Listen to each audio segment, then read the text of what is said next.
Welcome to welcome to Demasked. My name is Fresman, and today I'm joined by Nefarious TV. How's it going? Good, man. Good. How you doing? I'm doing very well. I just recently got done moving to houses, and this is my first interview in the new place. So, Dude, congratulations. That's awesme. well, It's always nice to get a new place. We're actually in the process of looking for a new place right now ourselves. So.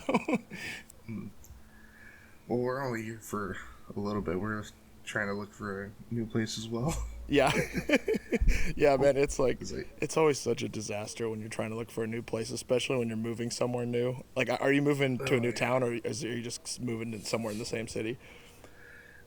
Trying to do somewhere in the same city, but the problem is, like, Oregon is so, like, in general, really spendy. Yeah. So we've been trying to figure out, like, what's the lowest we could go in a studio. Dude, I know exactly how you feel. I mean, gosh, I think our first three houses were studios. Well, the first one technically wasn't, but it was a studio, and then it said that it was one bedroom, but the one bedroom was literally just a closet. They tried to pass it off as one bedroom so they could rent it out for more. But, dude, that house was... Yeah. Holy crap, that was just a disaster. But, yeah, finally, after, 7 years of trying to start my business, we finally got a decent place, so... So is YouTube the business, or do you have a separate venture? So, yeah, YouTube right now, that's kind of the dream. But, no, I'm a photographer and a filmmaker. Oh. I primarily do commercial work and weddings and stuff like that. Okay. Lately, I've been going more into the commercial side than the wedding side. But yeah, I mean, I pretty much do everything. But yeah, man, I used to do it with my wife.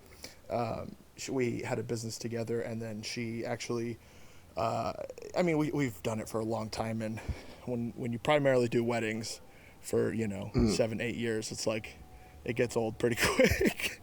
So I think we shot 1 year like 52 weddings or something between the two of us. Oh, and so yeah, you can imagine she was like, yeah, I'm gonna go be a teacher now. I'm done. Yeah, pretty much. But no, I mean we loved every second of it. But now I'm just kind of moving into the realm of like a solo commercial venture. But I am making a tiny, and when I say a tiny, I mean within like I could probably count my salary in pennies from YouTube. Primarily because YouTube, well, it's not YouTube, it's Google, but they refuse to give me a Google AdSense account. Yeah. Yeah, if you go on Twitter and just like, I can't remember what the hashtag was. Some wonderful people made a hashtag trying to save me, and yeah, AdSense did not give a single shit at all. They straight up ignored me, but they won't tell me why. Basically, it's like there's nothing. I've gone through the guidelines a million times. I've had friends go through it. My channel meets all the requirements as far as we can tell. I think it might just be related to having two accounts or something, but I don't have two accounts. So yeah, I don't know. Maybe because it's horror based. Because I heard something about that. That's what I thought at first, but then I have a bunch of people that are doing, I mean, the same, if not worse than me a lot of the time, messaging me saying, dude, I just put my first 2 videos up and I got approved for an AdSense account. And I thought, you at least had to have 4,000 watch minutes or something like that, and then like 1,000 subscribers.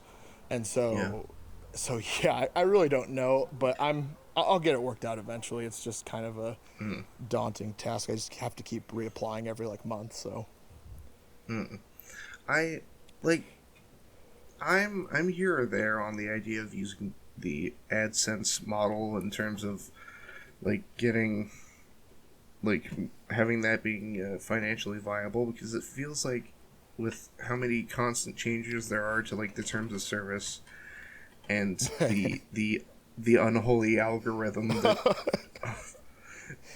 I feel like it's kind of a coin toss I is a word. could not agree more. Like, it's that's kind of why I haven't been stressing too much lately. When it first happened, and when they first denied me, I was like, Mm-hmm. oh no, and then this is like amidst me first growing. Like it was when I was going from like 1,000 subscribers to, Yeah. it was like 20,000 or something, and it went in like 2 weeks. Mm-hmm. Thanks to Nexpo, bless your heart, and yeah, luckily it just started taking off, and then I was like, here I am thinking I've seen a ton of people go from 0 to 100,000 in like a week. And so I really just had no idea what to expect. And so that's why I was Yeah. kind of freaked out. And then it started to slow down around 25,000. And it's been kind of a steady Mm-hmm. pace since then. And so it's been like a Yeah. month or two. And I've had time to really just cool down and be like, all right, YouTube is going off the rails right now currently. So I'm not going to stress too Mm-hmm. much. I got a really good business that I love doing. And Mm-hmm. yeah, I mean, whatever happens, happens. I love doing what I'm doing on there. So, Mm. Well, like I read something on Twitter recently. Somebody asked like if you had like $1 million and you could like use it to just like achieve your dream, what would that be? so like basically And, just unlimited budget. yeah, and mine would be I'd love to turn this like Demasked into a like like an actual complete show with like a set. Okay, like on TV or still on YouTube or what? Still on YouTube because that's kind of the sort of the mission statement Okay, I mean, is I getting love to it. know other people on YouTube. Yeah. Well, dude, it seems like you're doing a really good job at that. I was going through your guests, and I was like, holy shit! Like you've had like Art the Clown on there, and like some really big name people. I'm like, dang, dude, that's good for you, man. I'm absolutely thrilled for you, and it looks like you're having a really good early success. So Thank you. It's well it's a tidbit that I like to tell people is like there's no set order to like or was it there's no set order or set schedule to how this show functions. It's really whoever answers my email first. that I feel the same way about my show. but but no, I'd love to do like a live action kind of have you ever seen Space Ghost Coast to Coast? Space. It sounds really familiar, but I can't plant it off the top of my head. It was on Adult Swim a couple years back, but Oh, it had in yeah. yeah, I do. Actually, I do think I know what you're talking about. But just imagine a live action version of that. So like I'm actually on set, but then have like a TV with somebody's logo or whatever on there. Yeah. No, yeah, that sounds fantastic. Actually, I'm pretty sure I know what you're talking about. I have to go check it out as soon as we Hmm. finish up here. But yeah, Yeah. that sounds awesome, man. I mean, I totally I've thought about that unlimited budget thing a lot since Hmm. probably like I was 10, because I've pretty much always wanted to do some type of media, producing or filming. So so what would you do with an unlimited budget? Yeah, oh man, it's like, what wouldn't I do is kind of more of the thing. Realistically, I think so. I haven't actually announced it on my channel yet, but we're actually currently in the process of working on a short film. And when I say short film, Oh, I mean like a half an hour, not like 5 minutes. okay, yeah. Yeah, and so that is, I'm working with several other channels on it. Hmm. And basically, what we're doing is we're taking a popular no sleep story and we're converting it into a screenplay. And then, we're actually currently in the process of writing the rough draft of the script. The screenplay's sort of kind of close to being done. Hmm. And I'm really excited about that. And so, honestly, like, have you ever seen Crypt TV or One in One Studios or anything like that? They just do like horror shorts. I have. Okay, so I mean, that's kind of what I would like to do.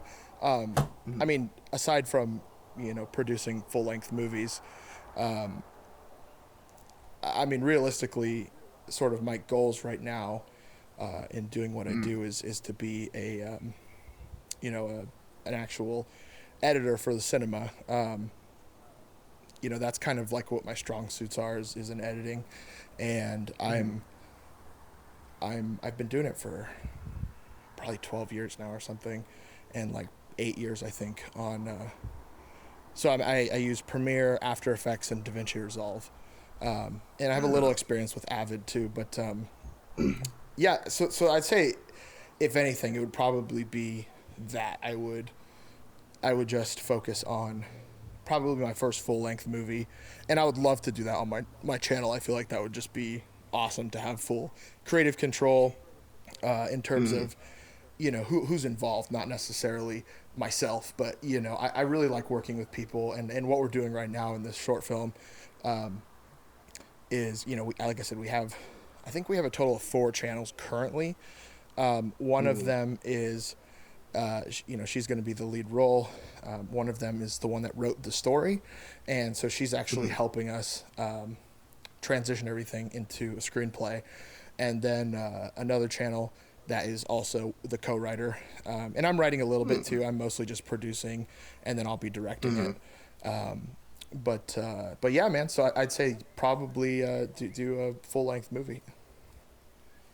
Well, now you have 5 channels involved because I'm here cheering you from the sidelines. Yeah. Oh, and really, it's like I want to get everybody involved that we can, and I'm not going to announce it until we have everything ready to go, because we're going to do a Kickstarter or a GoFundMe or whichever one of those crowdfunding sites. And once we release that, it's like I want to kind of, it won't necessarily be like a fully open invitation, or I'll have a million people probably jumping on board, because I have a lot of great friends in the horror community. I'm sure you have a lot of good friends in the same community. Everybody's just so amazing, and I would love to work with all of them, but it's like I definitely do want to put out an invitation to some people and grow it a little bit more. So Yeah.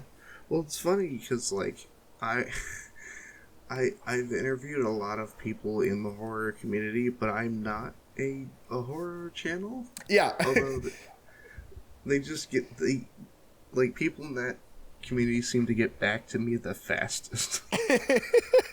That's so true. Which is totally fine because I love talking to them. Yeah.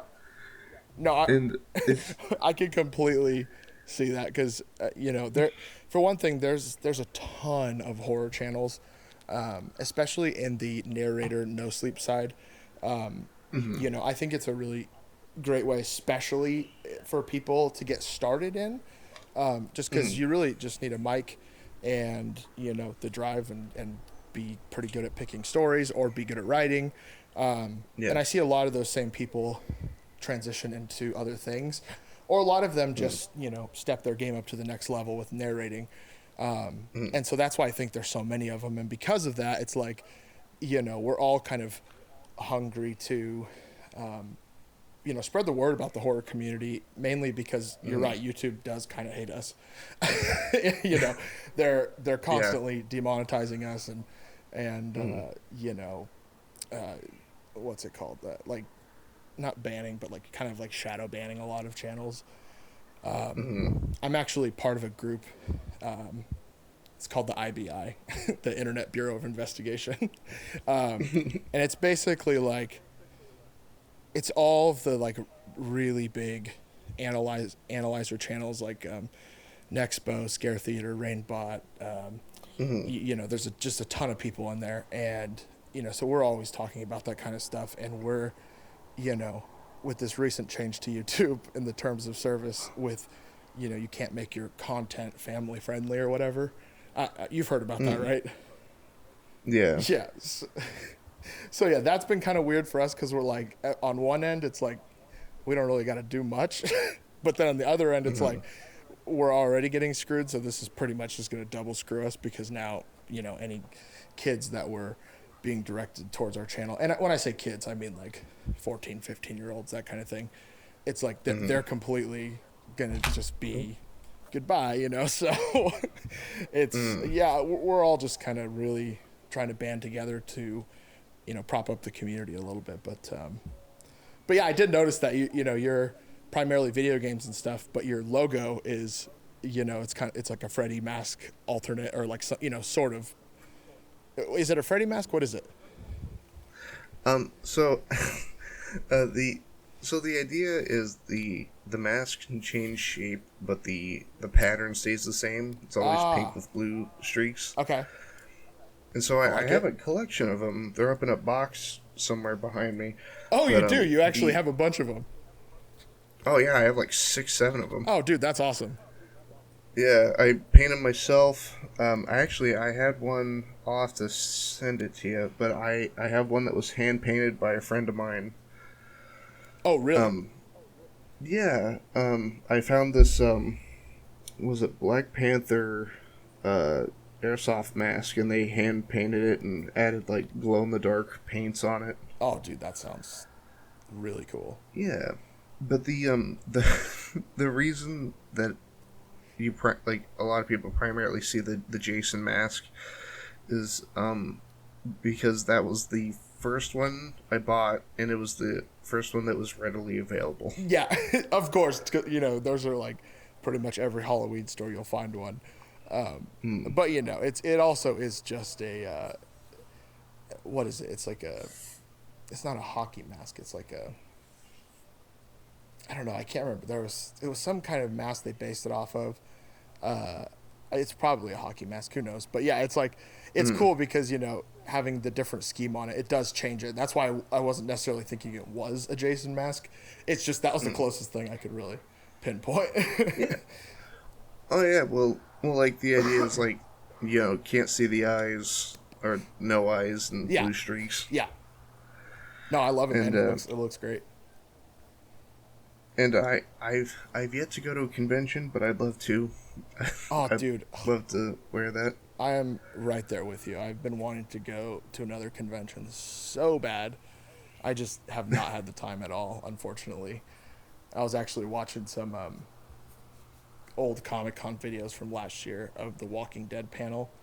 I don't know how I got on that. You just went down one of those random YouTube rabbit holes. But it really gave me the urge to go back to Comic-Con or go back to, you know, BlizzCon or something. Well, I don't know about BlizzCon right now with all the drama, but, you know, just I used to love going to those. But, yeah, that'd be sick to wear your stuff down there. Well, here in Portland, where I am, they have something called Stumptown Comics Fest. Okay. And it's like a Portland-centric, or at least an Oregon-centric, essentially that Oregon's version of Comic-Con, but it's all independent creators. Oh, dude, that's awesome. And so you walk in there, and they have like a small booth for like Dark Horse Comics, which is based in Milwaukee. Oh my god, I love Dark Horse Comics, dude. They're the ones that did Hellboy, right? Yeah. Ah, freak. Am I allowed to cuss on here? I don't. Oh yeah. Okay, just making sure. Just making sure. But no, dude, I absolutely fucking love Hellboy. I love everything that they've done. And yeah, independent comics is like they're so interesting to read because you just see stuff where you're like, why is this stuff not mainstream? It's so good. Mm-hmm. And of course, you got your bad ones too. But yeah. Oh yeah, there's a good amount of comic books out there that are just bad. But, to put it lightly. But yeah, but there's some of them out there that I feel don't get as much recognition as they do. Like, have you read Chew? Oh, no, I've heard about it, though. One of my really close friends reads it. Oh, it's really good. What's it about? Jog my memory again. So, there's a fellow who, he has the ability to eat food, and he can see, like, the point of origin. Okay, yeah, that's like, right. But, like, he uses it to solve, like, murder cases, and there's a moment where he just eats somebody's face for information. So good, dude. Just eat something. Like he's like that guy in Florida that was on bath salts that ate that guy's face. Well, no, he's chasing down this perp who, like, murdered a couple of, like, hookers or whatever, and Yeah. they're trying to figure out the names of the victims Yeah. because they were unidentifiable, and the guy's like, "Fuck you, you'll never get me," like cuts his throat so he's just bleeding out. He's like, "Ah, you'll never get me," and then Shu grabs him and he's like, "I'm gonna get those names," and bites his neck. Oh my god. It's so good. It's And such an then, interesting like, it's such an interesting twist on that genre because it's like, you know, there's a ton of cannibal stuff, there's a ton of, you know, vampire stuff, all that, and so it's interesting to have it be like this detective that's getting knowledge from eating things. Sounds like my dream job. Well, it's not even like vampirism. He doesn't get anything out of it. He's not like sucking the blood. It's just if he just eats it. Yeah. He's just a normal guy with that condition. It's really interesting. It's so interesting to put it as a condition too, because it's like it probably is, you know, really cool half the time, and half the time he's like, I gotta eat that shit. Like, fuck.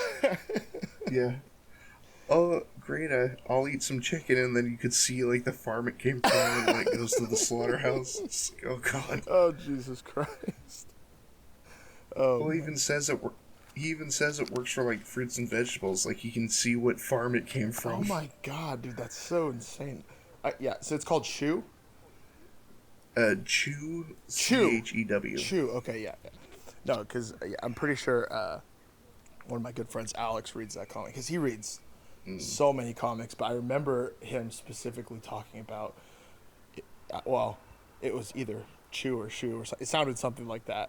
But no, I've definitely heard the concept. A lot of people talk about him in one of the Reddit forums that I'm on. It's which one is it? It's like r slash maybe it's r/OCs. I don't know, but yes, somebody made a character. You know, OC is like original character or whatever.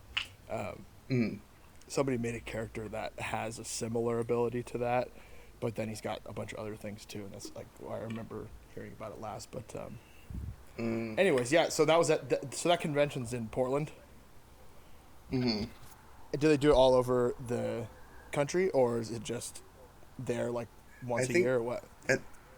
I think it's localized just to Portland, and I think it's a once-a-year deal. Oh wow, okay, that's cool. Yeah. Yeah, I've actually been. I'm guessing it's just the Portland Convention Center, right? Yeah. Yeah, I've actually been to the convention center there. I was there last year? No, 2 years ago. Actually, 2 years ago, from like right around this time. Do you play Magic the Gathering? I do not. I've been trying. Okay. But I know I it's know a what it bunch is. of people that are in that stage where they're like, more and more people have been playing it lately, and so everybody's like, oh man, maybe I need to play that game, because it's like, dude, that game is so bizarre, because you hear about tons of people playing Pokemon and all this stuff when you're growing up, and then I always knew about Magic, but I had no clue if anybody played it. Mm-hmm. And then suddenly it's like, I start playing it. One of my buddies convinced me to get into it when I was in Arizona. And then every goddamn person that I knew from my entire life played Magic. Like, I mean, it was like insane, dude. I mean, I had like high school teachers playing it. I had, you know, one of my old pastors plays it, dude. He came down to one of the shops I was at one time, and I was like, Pastor Matt, you play Magic?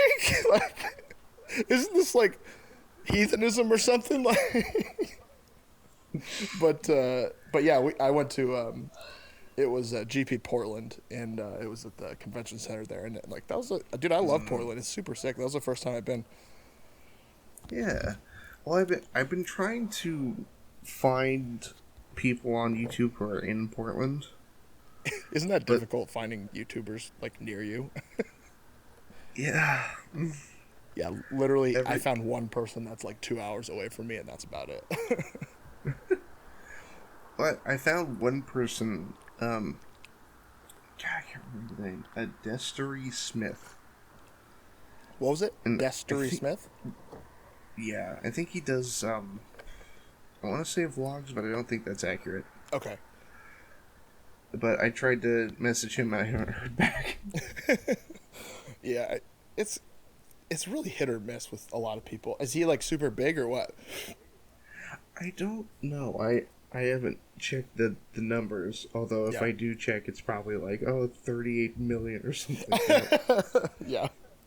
Although you'd be surprised, like I've had people that I never thought would respond to me, and I don't know if it's because I have at least a little bit of a following, or if they're just cool. Hmm. Most of the time, I think they're just cool, but yeah, I mean, like it's just weird. There's two ends of that spectrum, where it's like I'm sure you've noticed this since you've been reaching out to people, but it's like Hmm. there's this one end of the spectrum where and obviously it's insanely busy and it's hard to respond to everybody. I'll touch on Oh, that yeah. later, but yeah, it's I've had people respond that had well over 1 million, and like be super cool and talk for like 20 minutes, and then I've Hmm. had people with 10,000 followers who will just snub you for no reason. Like I've seen a lot of that, Hmm. like over entitlement. Like the other day, I saw somebody posting, and I can't remember what exactly he said, but it was something along the lines of like he posted a screenshot of somebody had wrote him a question, just one of his fans, and they said like Yeah. they answered it, and the guy was like, "Oh, you responded. That's really cool." Blah blah blah, and then he asked him another question. So he posted a screenshot of that, and he goes, "You give them an inch, and they take a mile." And I'm like, dude, like it's your fan. That's one of your What? Patreons that's paying you. You Yeah. can't talk to him for 5 minutes, like, and he could have been joking, but it was just like, even if he was joking, I've seen other people do that exact thing, and Hmm. it's honestly really cringy to me. But you I know, so I had a guy, a YouTuber. I won't say who, but yeah, that's kind of where I was I at too. Like, so just avoid names. yeah, but so I sent him an email. Hey, do you want to do an interview? This, that, and the other thing. Okay. And I get an interview back, and and he goes, apparently he just had a book come out some time ago. Okay. I like, but here's the tricky thing. A lot of YouTubers have had books coming out recently, so it's hard to pick. So true. And I didn't give a time frame. So, but but he said, "Well, hey, anything you want to know, just read the book. It just came out." Oh I'm like, Jesus. that's not. I'm like, I'm not probably not going to be asking the questions that are in that book, man. I don't Yeah. want to know your life story. I want to ask you really stupid shit. Yeah. Well, and on top of that, it's like I want to ask you stupid shit for my podcast, not I like Yeah, I don't even know who you are, bro. Like you just seem cool, and I wanted to interview you. Like, yeah. oh man, that's such a blatant attempt to get you to try to buy the book. It's like, well, the thing is, like, that's also a sort of a mission statement of this show. Is like, I really hate how other interviews go for like bigger like publications Yeah.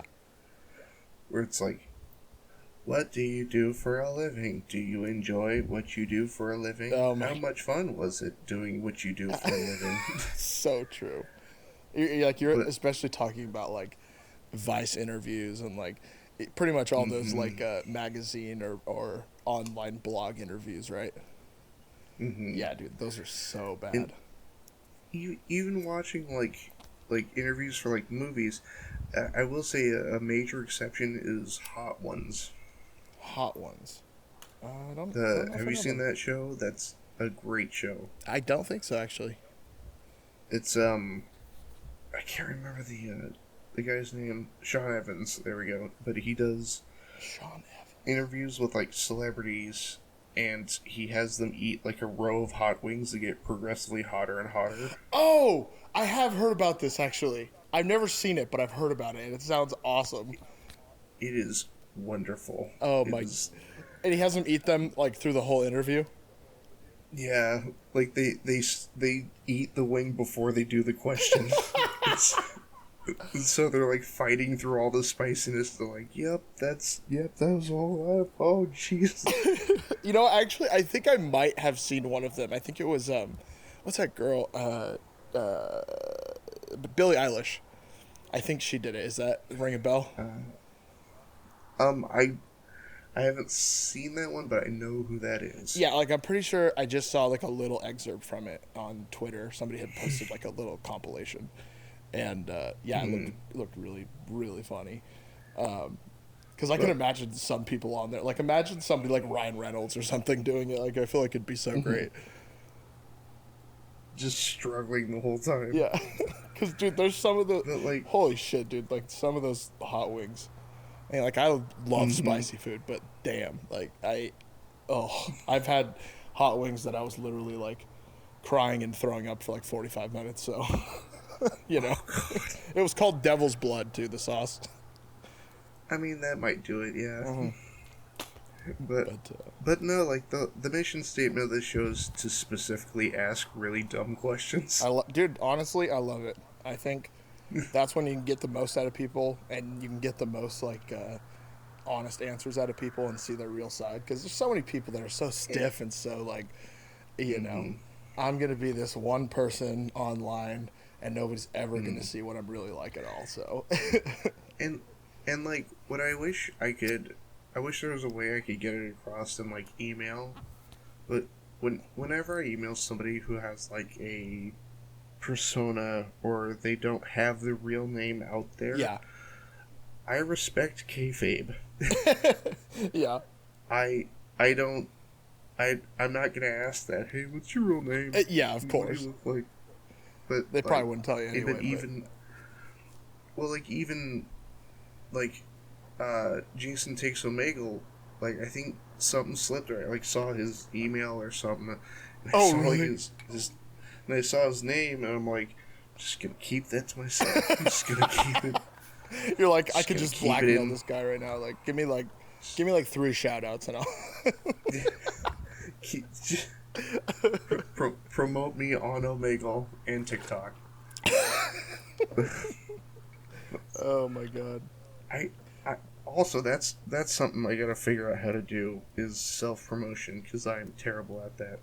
Oh, dude, I can totally help you with that. I know a little bit Oh, about it at thank least. I've actually, well, to be honest with you, I you. kind of, I winged it for a really long time.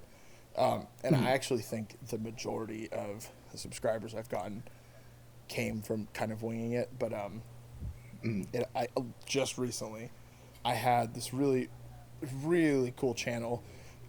It's these couple dudes that do horror content. They're called Don't Turn Around. Have you heard of them? I have not, but now I'm gonna have to email them. Dude, I cannot tell you how good this channel is. First of all, like by far my favorite narrating voice. And I still have a couple of that I absolutely love, like Corpse Husband. He'll probably always at least be top 3. have, He kind of have you heard Hacker Slash? I've heard. Oh wait, no, I'm thinking of a different one. I'm thinking of Cleaving Thought from Bone. No, Hacker Slash. I'm surprised actually. That I sounds did like it would be familiar, but it's not. I did an interview with them recently, like a portion of their. It's like a 4 or 5 person podcast panel, Okay. and I did an interview with 3 of the 3 that were available, but they're kind of like the main 3, Oh, I think I saw the thumbnail for that on your channel. and they're so nice. They're such nice people, but they have that they're not narration. It's not narration. It's a podcast centered around reviewing well, good or bad horror movies, and the term hack or slash is good or bad. Oh, that's cool. I And like it. and there's something really interesting in the way that they do it, where it's not um they're not like, oh, this movie did this right and the cinematography was good and this that it's not like every kind of sterile Yeah, review. like Nostalgia Critic or somebody like that. Yeah, Yeah. but they do like, well, that scene scared the shit out of me because I'm afraid of this. Oh, okay. So they focus more on like the actual tropes that they put in the movie, or like the things that would specifically scare them, or even if it's not necessarily done well, it's like, it was this good or not kind of thing. Yeah, Oh, like dude, I like something it. that actually affected them. It's great. Dude, I'm gonna have to check them out because that sounds I, fantastic. Like, there's, I, especially the horror genre.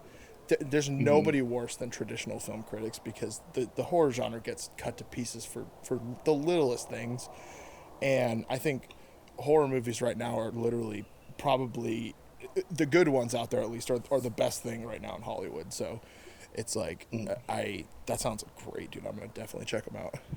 Oh, oh, real quick, what was the name of that podcast that you mentioned? Oh, it's not. It's a narrator, not necessarily Don't. podcast, but it's called Oh, "Don't Turn Around." But yeah, they're which, they're pretty big. They're like 300, 400,000, something like that. Dude, this guy's voice is, seriously, it's so good. I mean, it's like this super deep rumbling, like, amazing. Like, it's just really good. Like, when you go check them out, go watch the video. It's "Don't Turn Around" face reveal, and it's like, you'll see this guy. um, He's on those those like gymnastic rings that they like do like the iron cross on and shit. oh yeah. Yeah, it's a guy on there, and that video is just so interesting and well put together, and I feel like it really kind of encapsulates what their channel's like. But he's just, I mean, Alrighty. he's like super, super gritty and super. He's just got really good. What's the word I'm looking for? He's got really good expression. It's like everything that he narrates is more like he's monologuing than just reading. Okay, yeah. Which, I mean, as far as narrators go, anyway, it's like I'm starting to almost sort of resent channels that just make and this is not a dig on anybody specifically, but it's Mm, like, I really like to see something different a little bit, at least, like, have your own thing. And the biggest thing is just, whenever I see a channel that will make something and put like just a static image that they found on Google mm-hmm. Images that we've all seen before, and then just read it like plain Jane, done. It's like, Mm, I, I mean, it's cool if you want to do that. I have nothing against it. It's just, like, why not add something a little different? And I definitely think, as long as you're at least voice acting the story, or just trying to add some personality into it, then it's like, good for you. You're at least you're giving it your own mm-hmm. style. But I'm just kind of tired of like seeing so many channels, all of them named something like Pasta McCreepy Creep, and like, not those guys specifically, because there's plenty of guys that have had Dead, those names for a while. But have you noticed that dead, there's literally dead. thousands of channels, some Yeah. like variation of Mr. and Mrs. Skeleton Creepypasta? pasta, Yes, something. exactly. Exactly. But yeah, it drives me nuts, dude. I'm like, stop putting pasta in your title. But Well, there goes my rebranding campaign. oh my Fred, god. new side channel, Frez Pasta. Oh my god. Friends pasta. Oh, it's We great. we read we read specifically video game related God creepypastas. damn it. You just start reading like Mario's suicide. Like, have you seen there's a suicide for every game now? It's like, just Yeah. take any game, like Sonic suicide, like, and that's legitimately a story. I heard it the other day, actually. Yeah, Sonic.exe. Oh, there's that one too. There's like 1,000 Sonic ones, but no, there's just, There's there's there's a ton of Pokemon ones. is there? I actually haven't Not seen Pokemon ones, but it's probably because a lot of the channels I listen to just refuse to do it. But yeah, I haven't. well that well there's a channel I used to listen to. I went through like a big like uh like creepypasta phase just listening to them. Yeah. And there was this channel I found that did like every other fucking video was Pokemon Oh, Jesus creepypasta. Christ.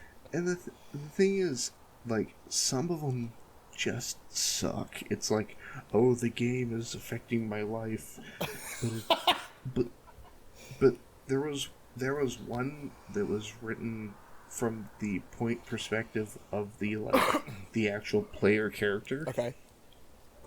And it was actually really interesting because Okay. it explored the idea. Do you remember Missing No? Missing no. No, I don't think so actually. It's like a corrupt blank template for a Pokemon that you can find through a series of weird bullshit in like the first two games. Okay. It's been years since I played him. Yeah, So. but but it was written from like the first person perspective of the player character trying to figure out what the hell this thing is. Okay. And like it's nigh imperceptible to the player character. Like the player can't even tell what the hell it is. Oh God. Okay, I already like it. Yeah, right. See, and like that really sounds good. creative. Like I feel like every Pokemon story would be just like lavendertown.exe, you know, like like Exactly. there a lot of people will just rewrite the same thing, and that actually sounds really interesting. And to be honest, it's like video game creepypastas or no sleeps are some of the best ones, honestly. I mean, I really really enjoy all of those. What was that one? You've probably heard it. It's like this kid talking about how his dad made one of the very first games for the NES, and it was called like I don't remember. I think actually Chills narrated it, like back in like early Chills days. But yeah, that one was actually Before the top 15. What was that? Before top 15. Yeah, yeah, that dude. I think that's who narrated it. I don't know. Probably a million people have narrated it, but yeah, that one was really good. And it was the same kind of thing. It was like just super original. It played off of a lot of tropes of normal NES games that we all know and love. So, anything like that, it's like I just love the mystery of creepypastas. And so whenever there's one where it's like the entire story is like, what the fuck is going on? It's like really enjoy all those. But what ends up happening in that one?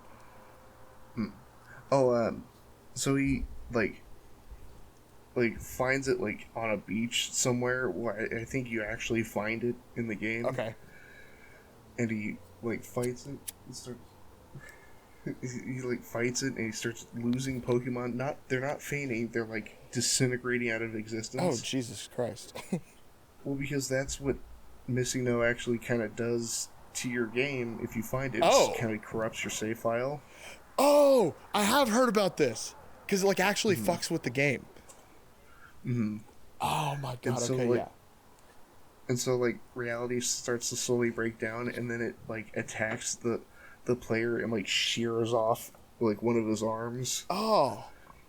But it's not like, oh, it got just cut off. It's like just Like it's just like gone. missing. Yeah. Yeah. Like it's already healed over. It's just a nub.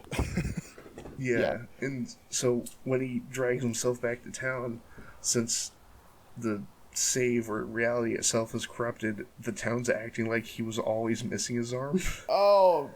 It reminds me of So that movie, Serenity. Yeah. Yeah. It's like everybody's just like, what are you talking about? Yeah.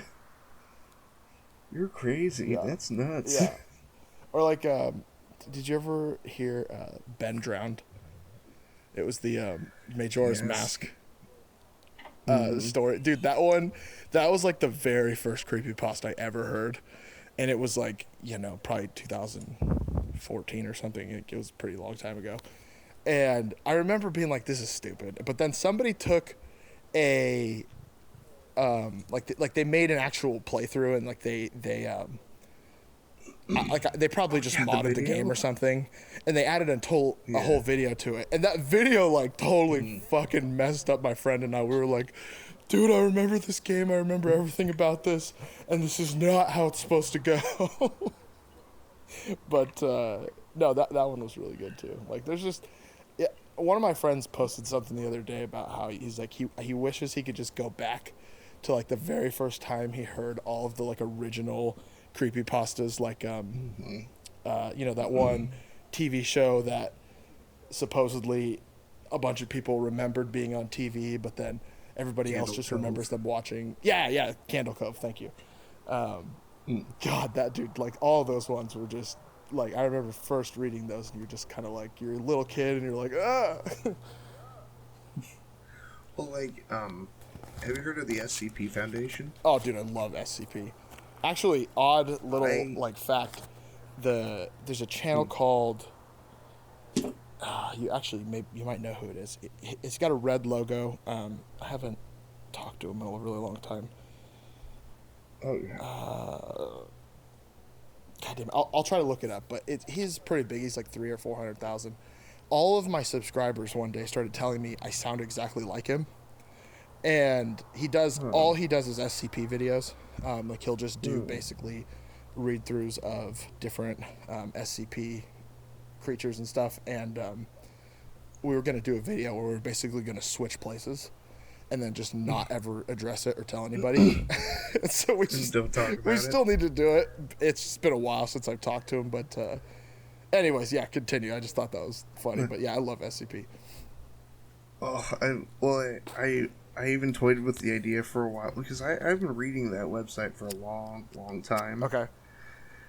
and some of them, like even some of them, like the most simple ideas are the most horrifying. Completely agree.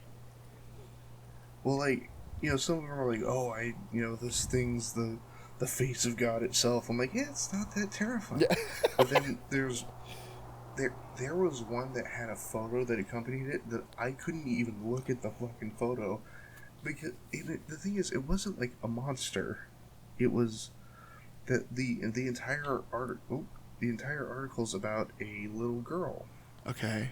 whose anomalous property is that in times of distress or when she's threatened, her skin like kind of hardens in sort of like a porcelain white. Oh, And I'm gonna look but this the up right photo that now. they had is this little girl with like this photo of this girl with like porcelain skin with black hair, and you can barely see her eyes and these huge holes of like eye holes, Oh, and she's just like looking up at the camera, and that was just like and I had to like scroll past it because I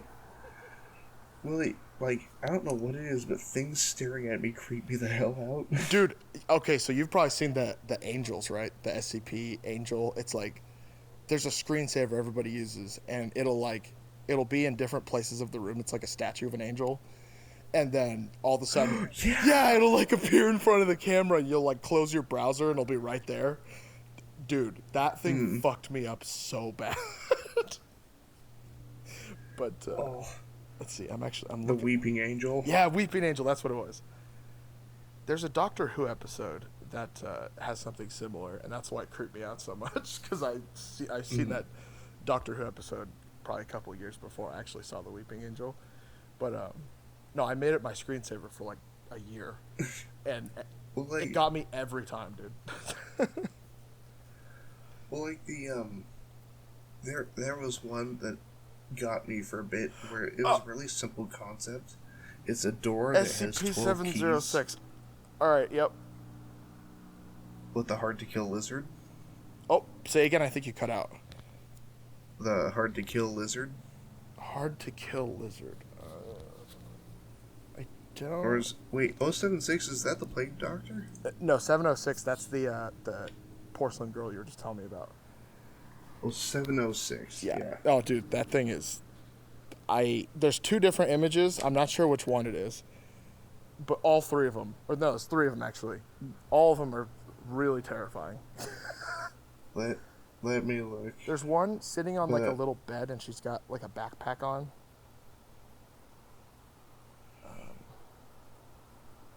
So, hold on. Now I have to go through and fucking look. You're like, you fucking bastard. Absolute bastard. Okay. It's not giving me any photos. What the hell? High quality images. There we go. see. Just fucking.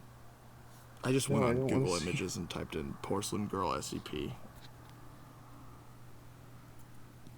Oh, that's a fucking ad. That's why. Oh. That's bullshit. Um, let's just look here. Oh god. Okay, yeah, it's the one sitting on the bed with the Oh backpack. god. Okay, yeah, that's the worst one by far. Like, Because that used to be the premier image on that article. oh god. Yeah, don't like it. I completely Yeah, agree. so I Stuff had to staring like, at you is not good ever. so I had to scroll past it really fast. Like, fuck that, get it out of here. Yep. No, dude, But it's actually weird now, like doing horror. I mean, I've always been obsessed with horror movies. I mean, I watch like it's hard for me to find good horror movies, you know, that aren't coming out right now because I've watched so fucking many of them. But then I'll always end up doing these crazy like rabbit hole binges of like these little apps on my TV. Like there's this one called Tubi. Never even heard of it until like last week. Ton of good B movies on there, and some of them are genuinely scary.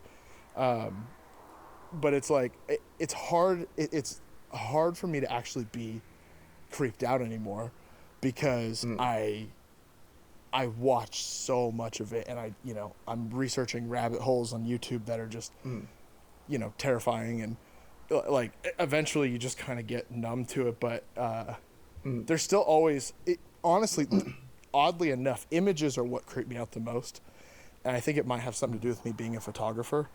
Just because it's like I've captured a couple images that were completely harmless, like wedding photos and stuff, where I'm like something in the background or like something about the image just looks fucked up, and they always mess me up.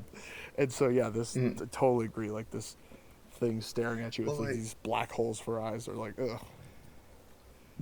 well, with the whole SCP Foundation thing, since that's kind of like an open, kind of a damn near copyright free thing, so anybody could make like a video about it. Yeah. I have toyed with the idea of making like a short having to do with the SCP Foundation and like me getting caught by them. Dude, that'd be great. And then having you be an SCP. Well, like the idea is that the mask itself is cursed, Ah, okay. and so anybody who wears it assumes my form. Dude, I love it. And so, like, they just, like, take me in for questioning. They're like, what's your purpose? I'm like, I fucking interview people, dude. I don't know. I ask what you people want. stupid questions on YouTube. Like, that'd be so great. I'm specifically here to ask really dumb questions on YouTube. They're like, okay, seriously. You're like, no, dude, like, check out my mission statement. Like, like pulling out my phone, like, fucking look. It's like, he's got a phone. They, like, slap it out of my hand. just pull out a taser. Oh, Jesus. Yeah, dude, that'd be great. Well, like, I really, like, I don't have a camera, which sucks, because I really want to make live action stuff. Oh, my. Dude, well, whenever you want to actually get into that, let me know, because I'll hook you up.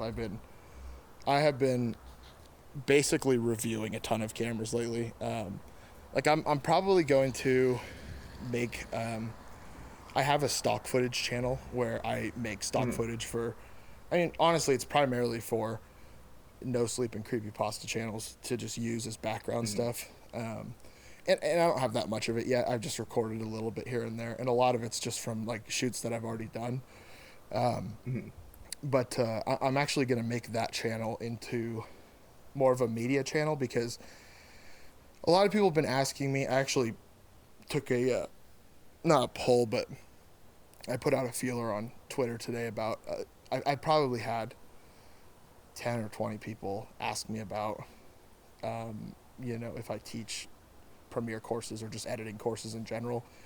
And so I'm probably going to do some tutorials and then like some reviews and stuff like that because I am like the hugest gear nerd when it comes to cameras and any kind of camera equipment whatsoever.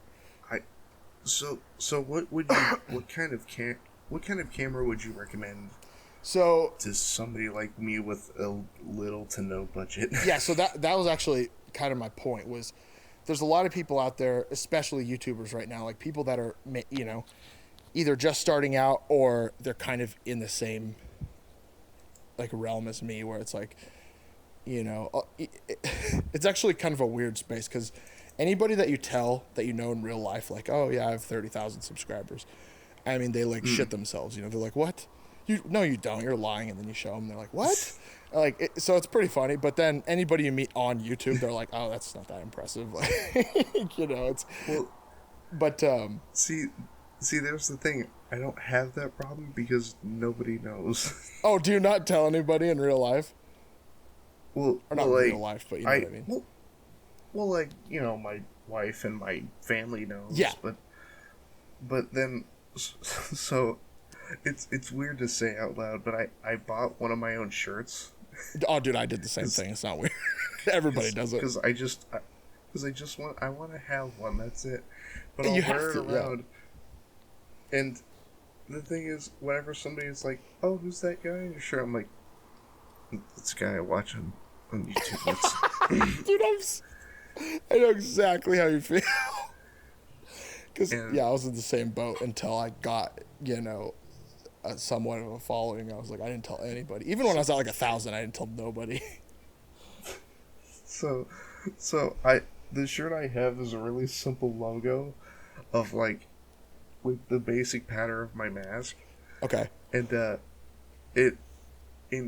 somebody had called attention to it that it looks like Binding of Isaac.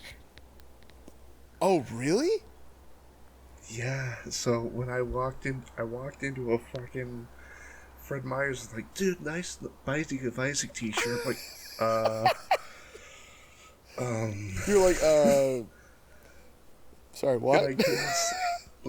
And I almost reflexively said, no, it's me, but I'm like, it's not. I mean, what specifically about Binding of I guess. Oh, okay, yeah, actually, I can see it. I'm looking up the image right now. It's still different enough, though. I mean, if they're just going based off of, the little tune, then it's like, it's pretty specifically different. But, I could see why somebody might, like, just see that or whatever. It doesn't have a mouth on it. Yeah. Like Isaac's does. It's like a little chibi. I mean, well, it's actually not. No. I mean, yeah, the Binding of Isaac is a little bit chibi, but like, yeah, yours. I would love a chibi version of me, dude. I love that. In your wait, who did your art actually? Where on your Twitter? Oh, Topspin the Fuzzy. Wait, what? Yeah. Topspin the Fuzzy? Yeah. Who in the hell is that? I'm looking him up right now. He's an animator. I love their name. He did work on the. Do you watch Game Grumps at all? Oh, dude, I love Game Grumps. It's so good. Did you see the Animate a Grump? I don't think so. I haven't watched them in a while. I've been too busy to even watch YouTube, unfortunately. They did a whole bunch of animators did a full animation of an entire episode based off their audio. Oh, really? Yeah, and it's amazing. It's called Animate a Grump, and Topspin the Fuzzy did some work on that. Oh, dude, I'm looking him up right now, actually. Yeah. Should be on Twitter as well. Yeah, that's what I found. Dude, I have to watch this episode now, though. That's super cool. Like, yeah, he seems actually fairly big, too. Like, yeah. Oh, okay, yeah, I see. Dude, this is awesome. Yeah, right? Oh, but yeah. Okay, I'll definitely watch that episode. About a year or two ago, he had his commissions open. I'm like, well, if I can get one, yeah. I got some money. How much did he charge you? It was like he was just doing icons, and it was like $25 to $30. Oh, dude, that's totally reasonable. That's the same amount I paid too. And it took a little longer than anticipated because I think he was really busy with other projects, but he knocked it down to 20. So I'm like, fuck yeah! No, dude, yeah, I had this guy. Have you heard of Yeah Man TV? What was that? Yeah Man TV. Yeah, man. I think I mean, I have. he's done basically every single horror channel's artwork. I mean, like, if you just go start looking, you know, like I'm pretty sure he did like Swamp Dweller, and he did all of the like medium to smaller channels he's done too, including me. He did mine. Like he's done a couple for me actually. He did the banner on my YouTube channel, and then he did my little avatar or whatever. But it was great, dude. I had him add my dog, and he put fucking goggles on her, like steampunk goggles. And so it was great because she's this little tiny schnoodle. Like she's basically like a teacup poodle, and she was my wife's dog, and now she's basically like my fucking, therapy dog. Like she's so That's great. how it Dude. usually goes. Like it's funny because I hated little dogs for the longest time. Like I just could not stand them because my parents had this like horrible Pomeranian, and then we got her, and she's just like the chillest dog I've ever seen. I mean, she doesn't bark that much. She'll just chill. Like she'll sit on my shoulder, and it's like I almost died in 2017. I had sepsis in my lungs, and Oh no. when I came home, I was like, I had a little bit of PTSD and shit. Like I technically did die for 45 seconds on a Metaflight. And so, it's like I saw some weird shit and I experienced some weird shit. It was probably like it's a chemical like DMT that your brain releases when you die. And it makes you trip balls essentially. And so I had some weird shit. And, so when I came home for like the first like 6 months, it was like, she just laid with me all the time and sat with me. And so she was like, I was like, she's got to be in my fucking channel art. So everybody, all my subscribers, like, I'm pretty sure they like her more than me, which I agree. So, but anyways, yeah. Sorry, I rabbit trailed there. But yeah, dude, like I super love what he did for you. It looks really good. I love the sketch effect that he did, like the almost sort of raw looking.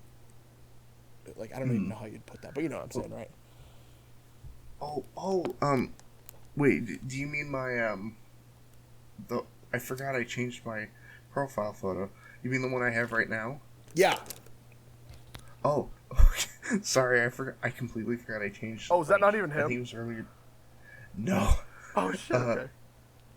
That's okay, but that was the one I have now was done by a buddy of mine on Twitter named Joy.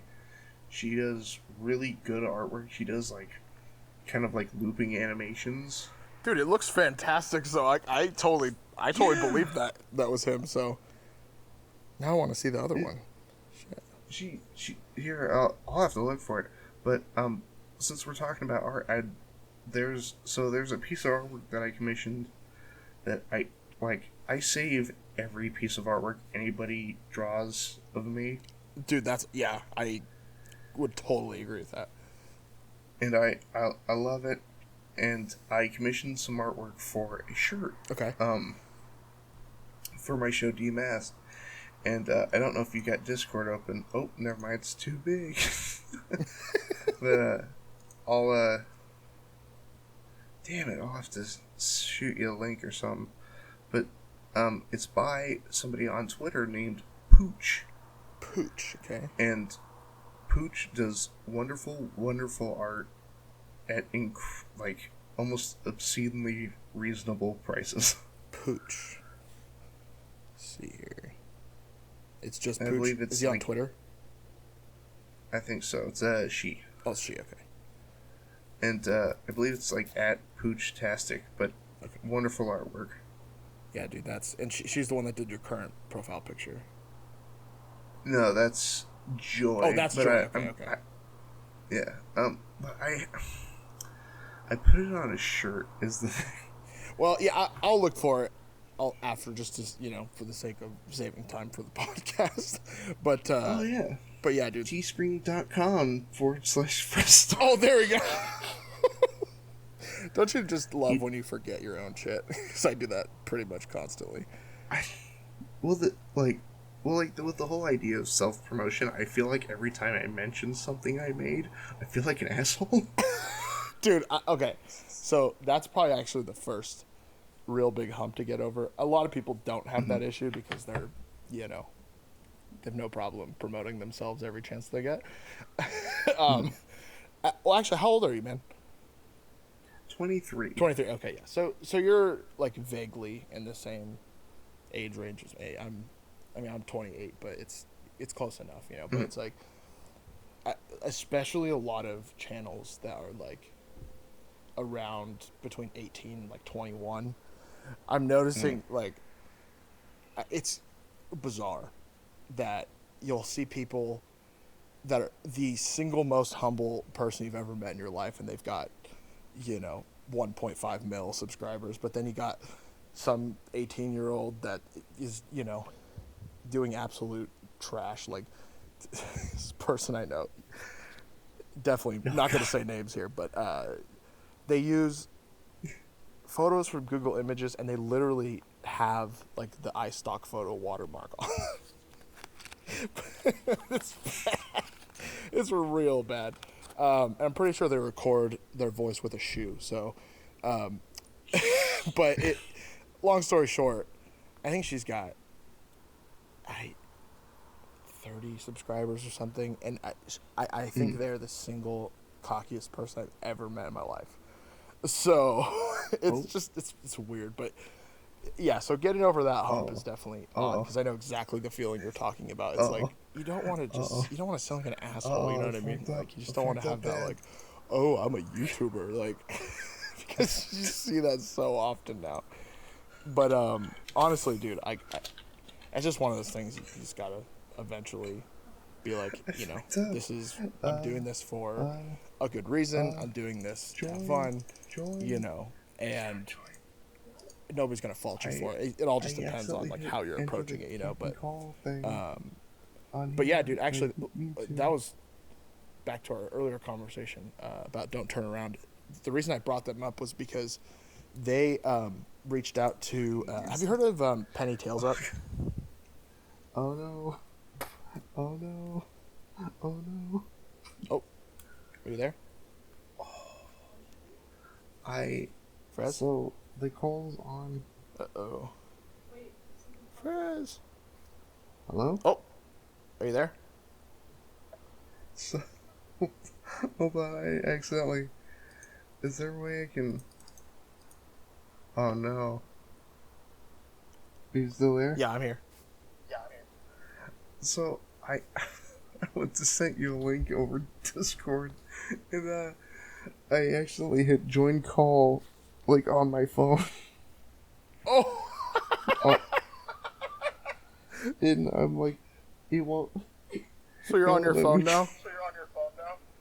Yeah, but I'm staring at Discord on my desktop and it won't let me. I mean, you could just hang up and call me back. That's great. Yeah, dude. hold on. All right. Let's try to both hang up and come back. All right. Sounds good. Frez hung up the phone.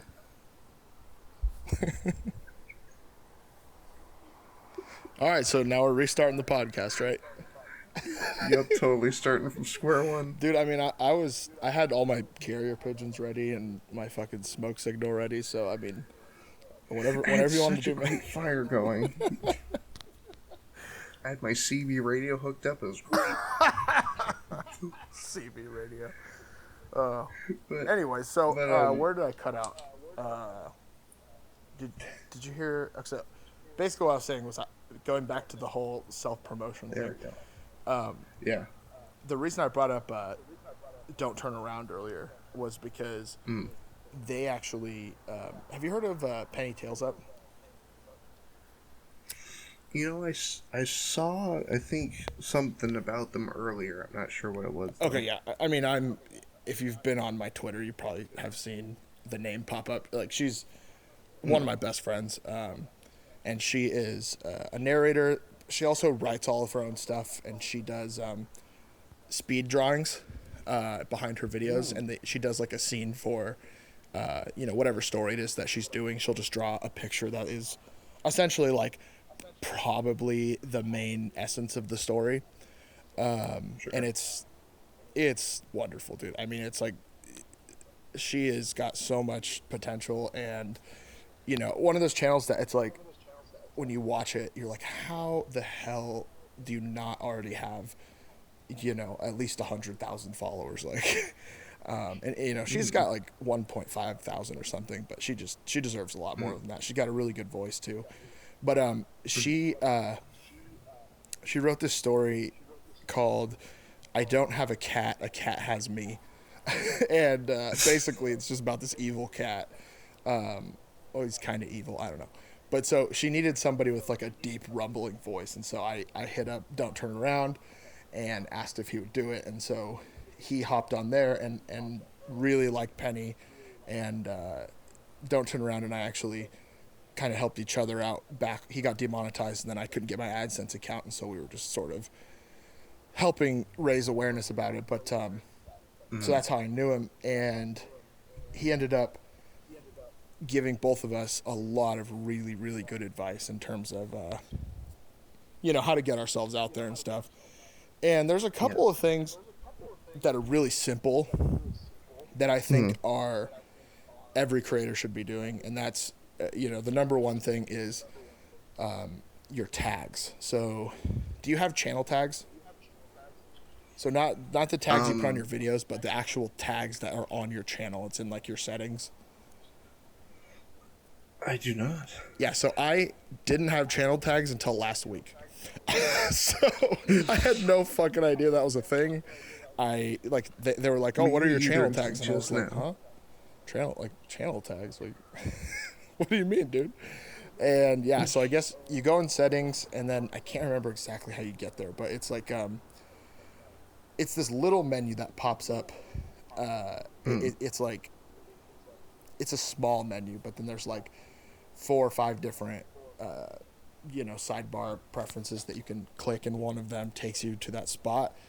And if you just Google like how to add channel tags or something, it'll bring it up. But Yeah. yeah, so if you put like 10 channel tags in there, and you only want to put around 10, because the other thing that's odd is that I've been hearing from a lot of people, including them, that less tags but more powerful tags are actually better for your videos. So instead of putting like, the max amount of tags that you can add, it's better just to put like 6 or 7, maybe even up to 10, just really strong Yeah. tags that, you know, like something that you brand your channel around.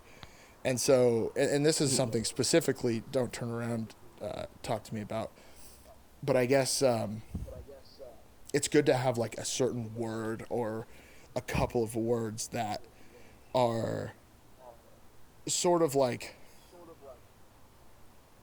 not necessarily something completely unique to you, but something a little more unique than like if you're a horror channel putting scary video like that, everybody's going to put that in their video, so there's no point to really do it, because when somebody searches that, you're not going to come up anywhere near the top. It's going to be everybody that's way bigger than you first, and then you. And so what I actually did for my channel was, words like and words and the actual word unnerving. So unnerving, unsettling, stuff like that.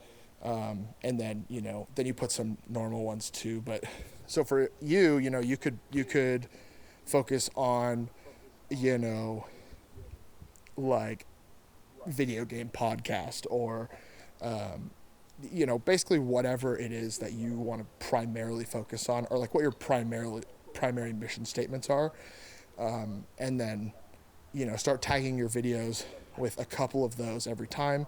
And it's always good to add keywords in your titles that you also tag. So like the more places that a tag shows up in your video, so like the description, the title, and then in the actual tags, it's more likely to come up in a search. So, all that SEO stuff I definitely think is important, but on top of that, it's like the main advice that I can give, because a lot of people ask me how I got 30,000 subscribers. And here's the thing. I have no fucking idea. Like, I mean, I do, but I also don't. Like, I feel so lucky and like unworthy of having so many people follow me, and you know, it's this. Like, I cannot describe after probably.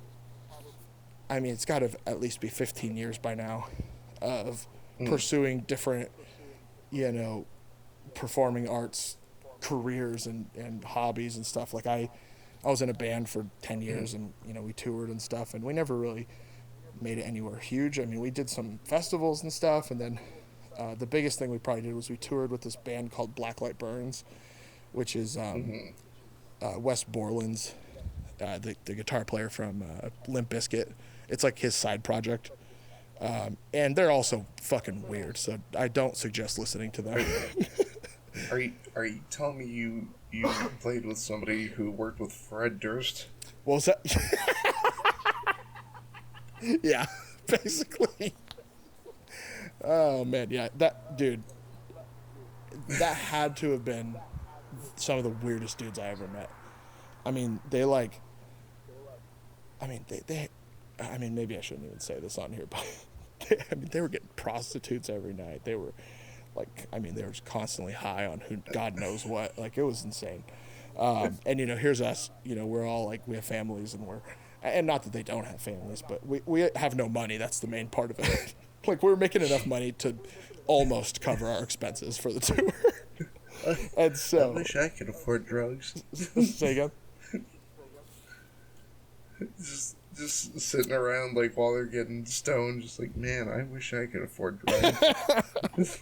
Yeah, well, for me too, it was especially weird.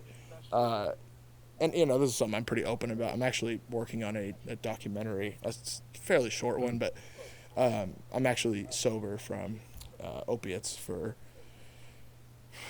gosh, 5 years now, or almost 5 years, I think. Congrats, man. Thanks, dude. I appreciate it. But yes, I just met you, and I'm already proud of you. Thanks, dude. That means a lot. It's yeah. So it was super weird because it was like literally right when I got sober, and like luckily opiates wasn't like the main thing they were doing, and for me it's like a lot of people I know have a problem with one drug, and that makes them have a problem with every drug or alcohol, anything, and that's never really been an issue for me. Like, it's opiates, or and not that I haven't done other drugs, but it's like I was only addicted to opiates. Like, you know, all the stuff you hear about heroin is totally true, and it's like, it's pretty messed up. Like, I had a completely normal childhood. I mean, my parents had me in church since I was little. You know, I got decent grades in school. I mean, I was never like in the party scene or anything. And honestly, what happened was I pretty much just, I got some medicine from a family member. It was Oxy.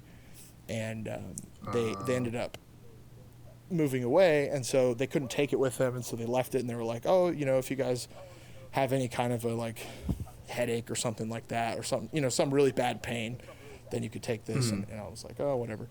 We had it for like 6 months, and then one day I had that exact thing. It was after a show, and you know, after screaming for, you know, even one song, it's like the back of my head wants to explode. And so I went home and I took one. I started editing a wedding, and halfway through editing it, I was like, holy shit, like, I went through that really fast and I feel amazing. And it was like, I just clicked, and then it was all downhill from there. And so, yeah, dude, it's like, it's scary. And I genuinely do think that it's a biological thing. Like, I don't think just anybody would necessarily get hooked that quick, but it's also there's no way to tell until you're already hooked. And so, anyways, not to get too heavy-handed or anything, you know, that was just a random side note, but yeah, so anyways, my whole point of all that was being in this like pursuit of performing or in art, and just, you know, I've always done whatever I've done for myself, because it's always genuinely made me happy. But you know, my real passion in the end ended up being photo and video and filmmaking, all that kind of stuff. And to have people actually like it and want to watch it besides people I'm begging on Facebook or family members. It's like, Yeah. it's super weird. And it was this whole long thing that kind of culminated into just the right time for me, because I was going through a ton of stuff. And then I Yeah. decided one day, like, I've been wanting to make this horror channel for a while, and I haven't done it. I'm just going to fucking do it, And so I started putting out videos, and then actually, the first thing that started it was, have you seen the swinging light video on my channel? I have not. Okay, so Not when yet. when we're done, just go watch it real quick, or like you don't even have to watch the whole thing. Sure Just thing. skip to the middle. So I'm in this it's like a brand new house. I think it was built in the early 2000s, and Sure. no reason that it should be haunted. I still to this day don't believe it's haunted or anything like that. I wouldn't call myself a skeptic. I just don't like the idea of that. But it's like Sure. I'm definitely not one to just believe in whatever right away or anything like that. But Yeah. at the same rate, I've had some weird experiences before and whatever, and this is definitely one of them. But so it happened a few times before, but then one day I caught it, and I thought in my head at the right time to actually film it. And what it was in our kitchen, we have this hanging light. And here's the other thing. The light is, like, there was always a hanging light there, but we actually replaced, my in-laws, they replaced the actual lamp itself with a different one. And so it's like, the lamp itself couldn't even be haunted, but it's just random light. And every once in a while, we will go in there, or we'll be in there, and it'll just start swinging. And it's like, okay, just swinging by itself is not that weird. And so that's why at first we were kind of like, I mean, whatever. But then this night in particular, I caught it, and it was like 3 a.m. It wasn't literally 3. It wasn't one of those 3 o'clock in the morning things. It was in the middle of the night. And I called Boss Baby at 3 a.m. He answered. J Station. All these fucking 3 a.m.ers, dude. But no, so I walked in there, and I went around the corner, and I saw it, and immediately was like, oh shit. So I saw it swinging, and it's like, whenever it does it, it's swinging pretty good, It's not like moving a tiny bit. It's like full on swinging. And so I ran in and got my phone because it was charging, and I started recording. And the person that had always seen it with me, or like that had been interested in it, was my friend Donovan. And so in the whole video, you can hear me talking to him, but just talking to him in the video, I was by myself. But so here's the weird part of what actually happened, and this is the first time I actually saw it do this. The light literally like stops on a dime at one point. I mean, it's like it's swinging probably 3 feet in each direction, and then at one point it literally just slows all the way down and stops, and then it like is it's swinging like a couple inches, and I'm like, what the fuck? And then it starts again right in front of my face, and like there's a couple points where you can see it like it swings up, and then it's like it almost doesn't stop, but it slows down a little bit. And so I had that video for like, God, 9 months or something like that. And when I started my channel, I'd always thought like, maybe I'll put this in one of my 6 lesser knowns or something. And then I was like, I'm not going to do it, because I don't want to be one of these dudes that's like, people aren't taking me seriously because I'm posting some stupid ghost video, But then I was like, I want to post it and pose it as, what the fuck is this? Because I believe, and I've always believed for the most part, that it was just some kind of weird phenomena from air pressure, or from, the AC or something. And so, long story short, I posted that, and that's how Nexpo actually found out about me. He was going to put that video in one of his Disturbing Things from Around the Internet series. And so he reached out and asked, and, of course I said yes. I was super excited. And then No. Yes, yeah, seriously. He actually never ended up using that one because he might still one day. I don't know. It doesn't really matter, but that was just how he got connected. And then what he ended up doing instead was I put out this video called Kepler E, and it's about this ARG. It's super odd and creepy, and it's really well done. But he loved it, and so he shared it on his community tab, and then that was just like shot way the hell up. And then from there it was like I finally got in the algorithm, and oddly enough my 6 lesser knowns passed up the Kepler E video, probably just because it's a little more like clickbaity or whatever. But yeah, so that was kind of how everything went. But then, you know, I worked with a lot of people right in the beginning, and it's like seeing what you're doing. It's like it seems like I said, you've had some pretty big names. Like, again, dude, like the dude that played Art the Clown. Like, how the hell did you get that guy? You just reach out to him? I just DM'd him on Twitter. That's literally so sick. Well, I like to this day I can't believe that he's put up with my shit for so long. because after that interview, I just kept asking him stupid questions over DMs, and he was like, just answering you every time. Yeah, that's fucking awesome, dude. I think like specifically for like actors and whatnot, doing like the convention circuit can be really stressful. Oh yeah. And so when I started seeing like him, he's like, "Oh, I'm at this convention." Then next day, "Oh, I'm at this convention in a different city." Yeah. And I just go and text him like, "How's it going, man? Like, are you having fun at least?" Yeah. So you like kind of just became friends with him. Yeah. Oh, dude, that's which it's really hard to talk to him now because he got fucking banned off of Twitter. What? Yeah. What happened? Over really simple shit. Was it some political shit? Here's the thing. He doesn't really do that much that's that political. Sure, he'll retweet things that are political, but his commentary mostly is like, fuck you. Oh my god. Dude. That's honestly it. It's like... Oh yeah, retweets will get you banned just like that, especially if it's from the wrong fucking person. Like, I feel like if you retweet Trump once, it doesn't matter what you do after that. Like, you're fucked. Like, you just end up on some kind of Twitter blacklist or something.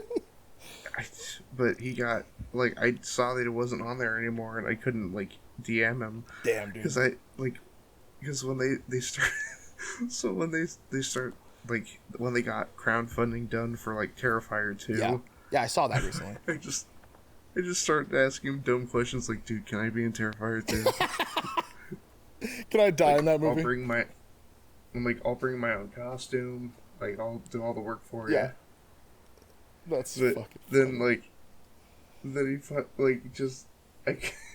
But the best part is, like, although I can't get a hold of him on Twitter, I do have his Skype.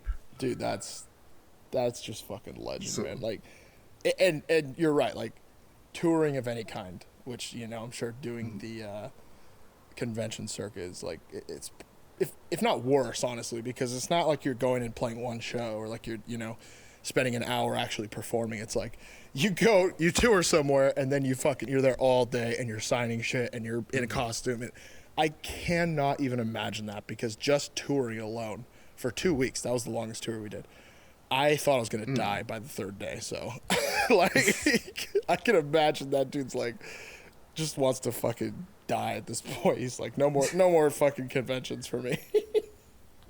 Well, he's like, especially when it comes to conventions with people just coming up to him, he seems like he keeps up being just such a sweet guy. Dude, I mean, he was totally... I mean, I didn't listen to the whole episode yet, but, like, just from what I did listen to, it's like, he just seems like... like, you guys were so chill immediately. And then, you know, he just seems awesome. But, Now, there's... if I have... I'll have to look around if I still have the original recording. But the original audio recording of that interview, Yeah. after he hung up, there's audio of me turning back to my wife who was at her desk, and I just went, "That went so fucking well." I Like, I love can't those believe how outtakes, well dude. that went. Honestly, I feel like if anybody has the channel for that kind of thing, it's you. Like, you should totally put up fucking outtakes and, like, you know, before and after Mhm. audio. Like, I feel like that'd be pretty funny with all the guests you have on here. Well, like, the thing is, like, everybody I've talked to has been so nice, but like it. What I like is it's not. How do I put it? It's not like a sterile kind of nice. It's not like running into somebody at a shopping center. And like, Yeah. hello, how are you? It's not like you It's got to be nice so that way fans think you're nice. It's like you genuinely enjoy doing these kind of things. yeah, Yeah. and like that's like every interview I've done, everybody I've talked to, including this one, has been super nice. Yeah. The thing is I feel like anybody that's willing to do an interview is going to be super nice. Mhm. You know, and I'm sure there's plenty of people that can put on a nice face, but it's like you can always tell. You know, it's like they'll want to go as soon as they get the chance, especially for people that, or even in this case, like it's like you could totally have a big podcast. I mean, what you're doing is awesome, and it's like it could easily turn into one of those things that blows up overnight. But see, there's plenty of people that do this thing. I cannot stand it, and I will never work with Mhm. people if I hear them saying this stuff. They'll be like, "Oh, I'll collaborate with you when you have at least 1,000 subscribers." Like, dude, fuck you. When you at least have like, if you want to collaborate with me, collaborate with me. Don't fucking bullshit me. Like, don't. It, I mean, like, how entitled are you? You know what I mean? And it's always I like people with I like felt 1,500 subscribers that are saying that too, where it's like, dude, you have 500 more. That's nothing. Like, just chill. so. So then that, I guess that leads into my next question for you. You want to collab sometime? Dude, I'm, I'm always down to collab, at least when I have the time. Um, Mm. whenever you, whenever you want to do it, just hit me up and like normally what I do is I make a list of people that have asked me or people that I've asked.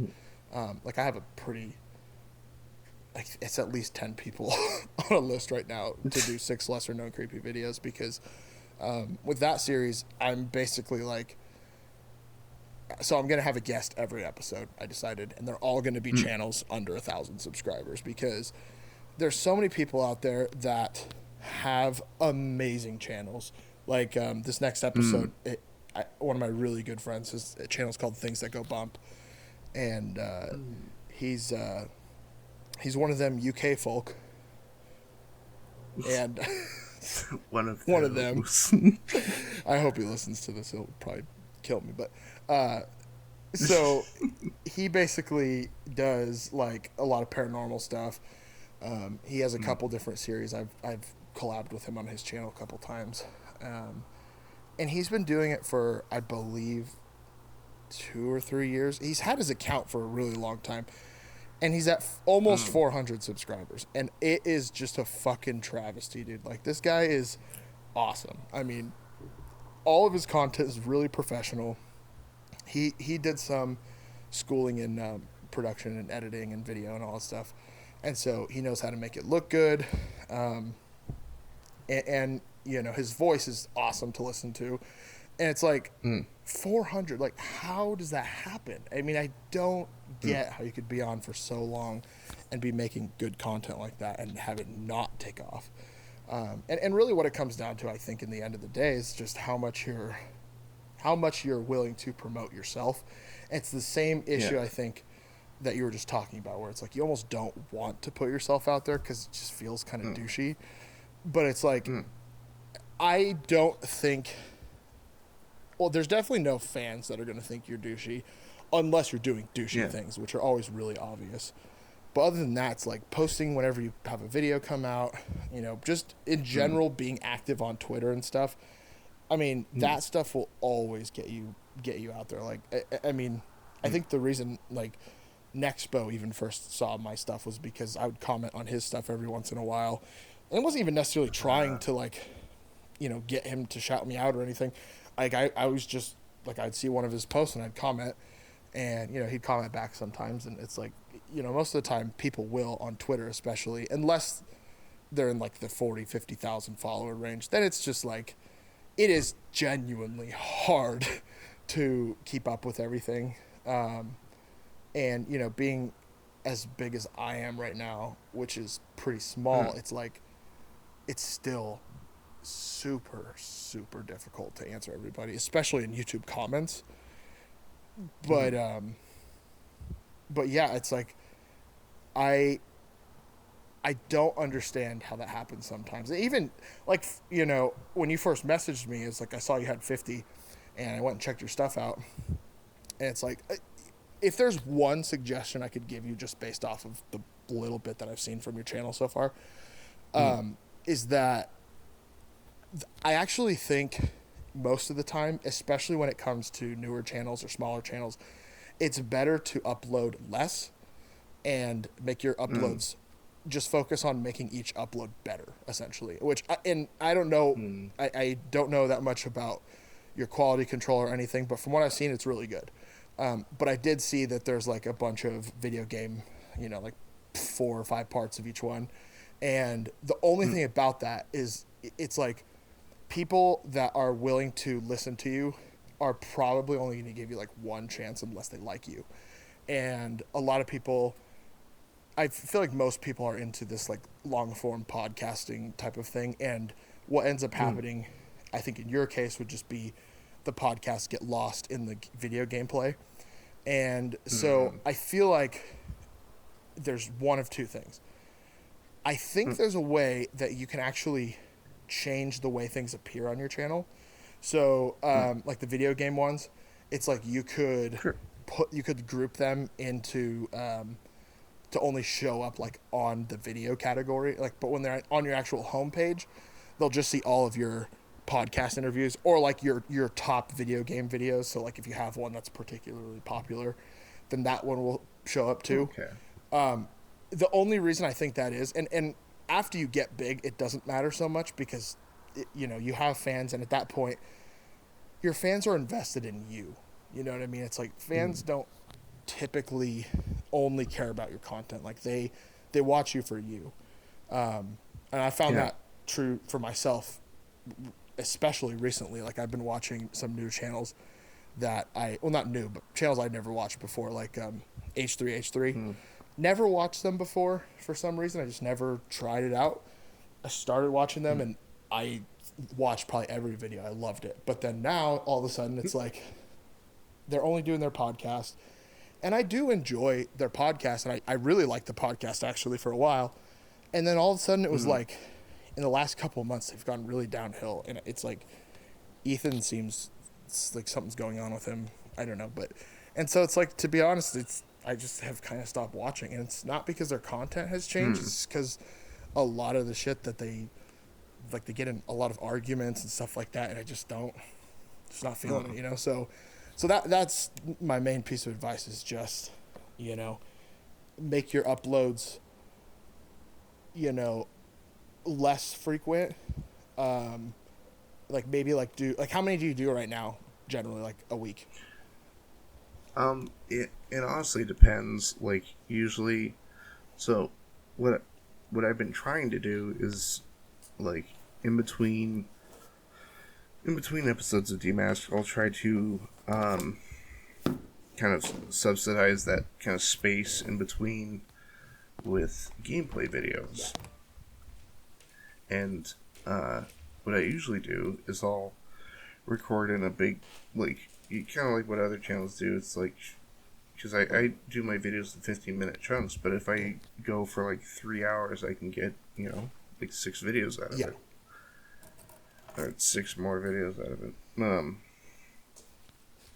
But then I'll edit all of them, like work on them as they're in the order that they were recorded, and then put them out. And I'll try to do like maybe one a day, One a day. Okay. at least for what I have.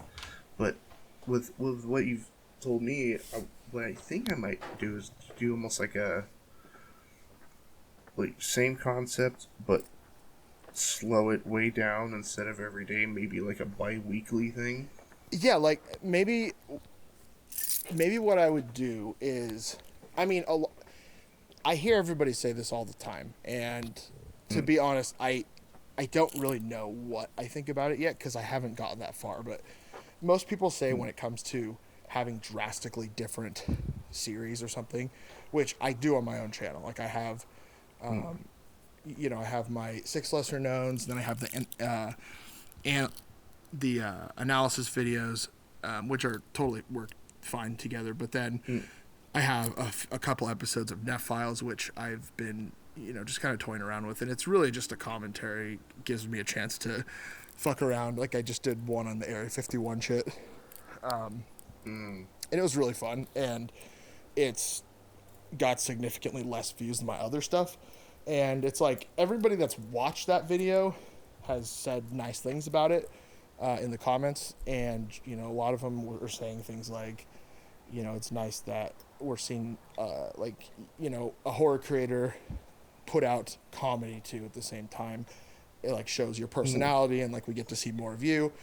And it's like I genuinely think a lot of people do enjoy that, but then I think what it really comes down to is whatever mass amount of subscribers you have usually come in waves, and it's usually over 1 or 2 videos that you upload. And so those people, when they see I put up this random comedy video, they're like, what the fuck? And so before they even watch it, it's like those people aren't invested in me enough yet that they don't care to watch that type of content because they joined up to watch horror content. But the people that have been followers of my channel since the very beginning and have, been active on my Discord and my Reddit and Twitter, all that stuff, it's like they loved it. And so it's like what I would do if I was you. Oh, well, the thing I was going to say was, doing 2 channels essentially. And oddly enough, actually, almost every podcast that I've seen out there has 2 channels, and they'll have one that's like the main channel. Like take Joe Rogan, for instance.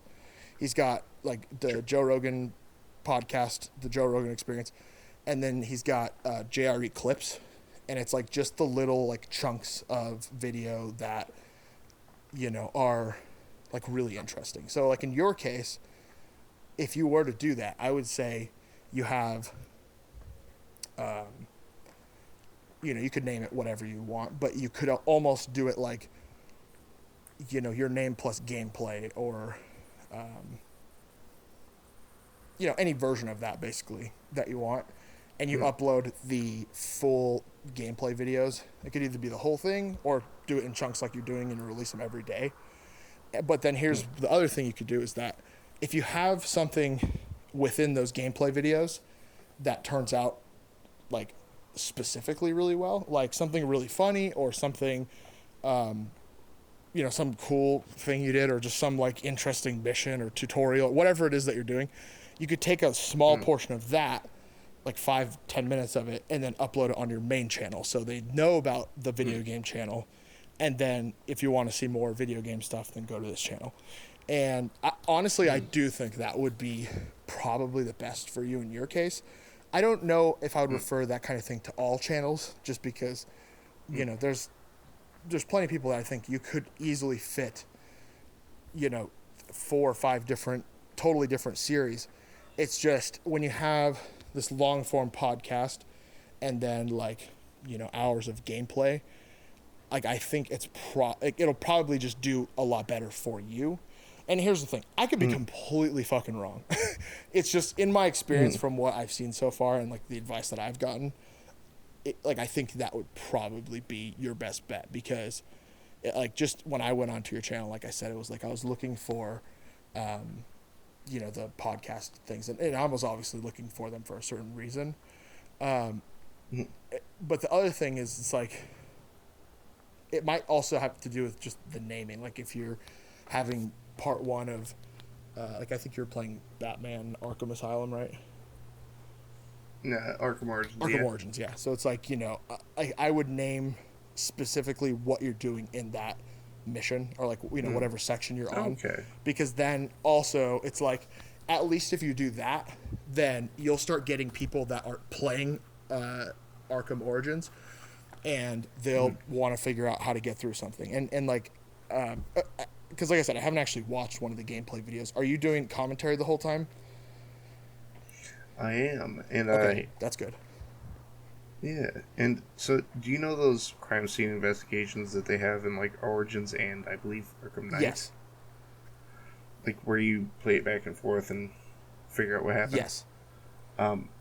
So I'm doing something very special with those, where I'm adding sound effects, and then I'm taking care to like play them in reverse whenever something's happening. Oh, that's in cool. reverse.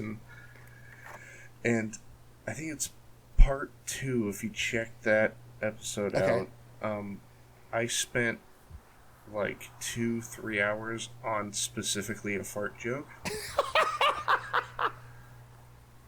And Oh god, I'm it definitely is watching it. it is maybe the dumbest thing I've ever made, but I'm also the most proud of it. Dude, I feel exactly the same. Some of the dumbest things I've done, Yeah. I love. But then, like, the best part is I was editing that together at like 3 a.m., so I'm like half asleep and I'm laughing my ass off to the point where I'm crying. Dude, people Every fucking couple- love that though. Well, like, so like my wife was sleeping when I was editing that, so like I'm sitting there and I'm hunched over my desk, like Trying to be just quiet. crying from laughing, and I keep looking back to make sure I'm not waking her Yeah. up. Adding another fart sound effect. Oh my god, dude. It's so good. But yeah, like But go ahead. it took so much time, and I highly recommend it. Yeah, no, dude, I'll definitely check it out. Well, and that's the thing too. It's like what I'm saying right now is solely just is based on what I'm seeing just on the outside. So once I watch it, maybe it'll kind of change what like plan of action I'd take. But yeah, I would definitely say to name the video, like even if it is just part of a walkthrough, I would name each one something specific that's happening in that video, because if people just type in, Arkham Origins or something, like there's no way your video is going to get towards the top, because the algorithm's a bitch and she's a ruthless bitch. So, You know what? That's fair. I'm actually like I have a notepad open, so I'm just like good. Like, and I hope I can help a little bit. And if anybody else listens that's starting a YouTube channel, I don't know that much. I know about as much as I've done myself. So, oh, well, like when I started on here, it literally was just like little to no research. Just figured out how to use OBS and then dove into the deep end. well, and yeah, that's basically what you have to do. Like, doing research and stuff. For one thing, there's a lot of people out there that will give you really bad advice, and for multiple reasons. Like, you'll either go on like r/newtubers, which is basically just like a Reddit forum for YouTubers that are just starting out. Half of those people that post on there give the worst advice I've ever seen, because they have 100 subscribers. They think they know everything, and they tell you do this, this, and this, and you'll be successful, and it's all wrong. And now there's some people on there that are posting that are amazing, and they get exactly all the points right. And I'm only basing what I think is right and wrong off of what really big YouTubers have told me, not even off of my own advice.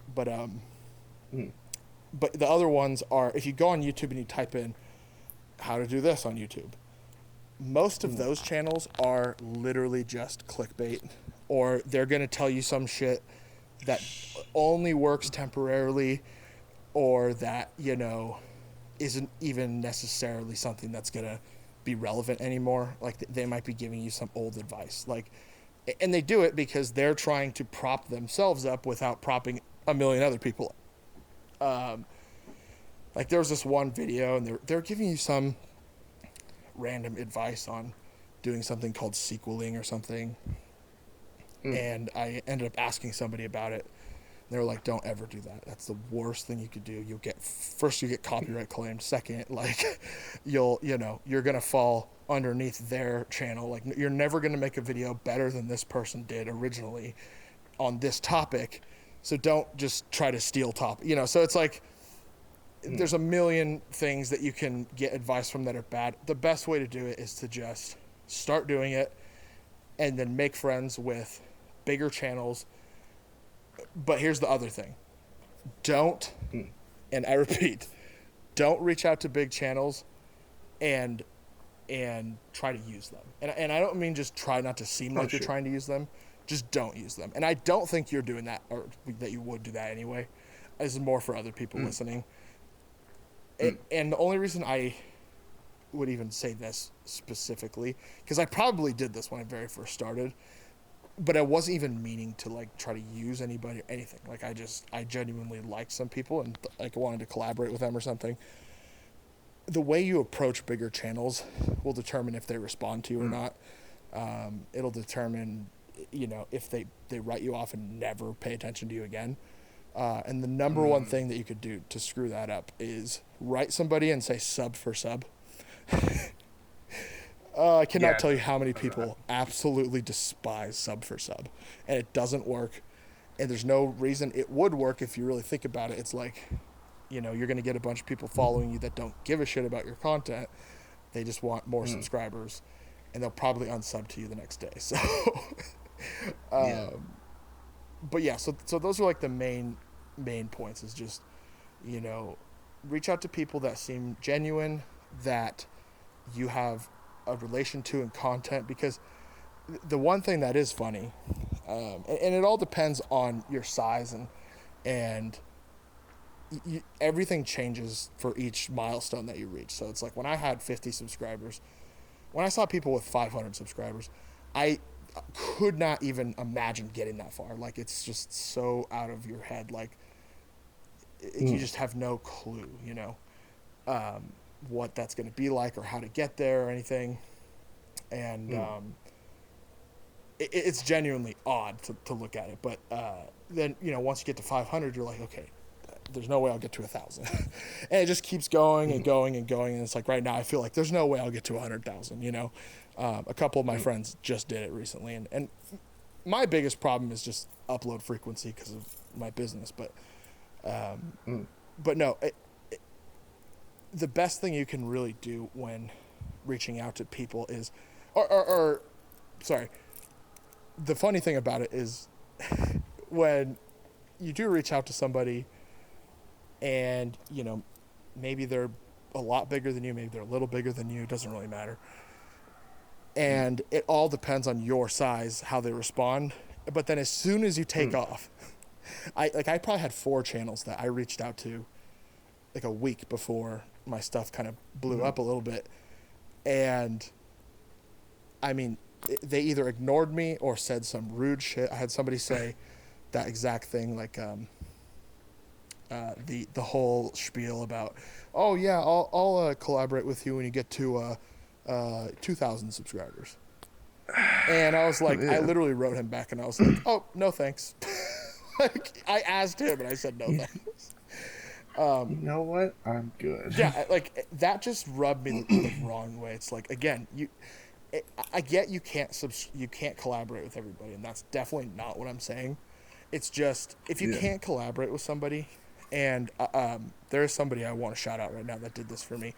It's Swamp Dweller. He's got like 100,000 subscribers, or probably more than that now. But he is just like one of the nicest dudes.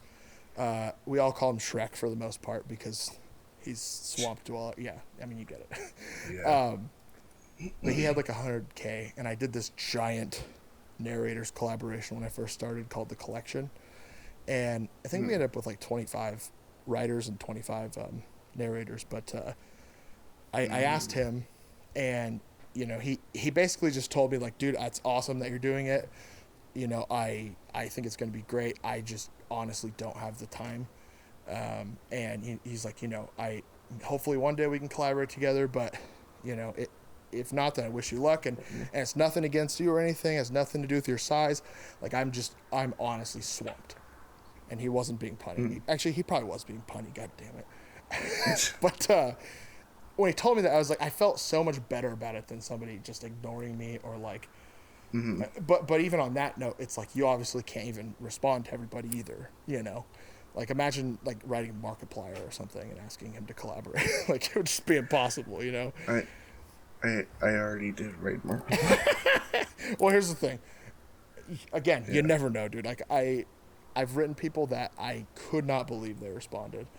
And it's like you never know. But my point was just more so that he probably gets at least 500 collaboration requests a day, like if not more.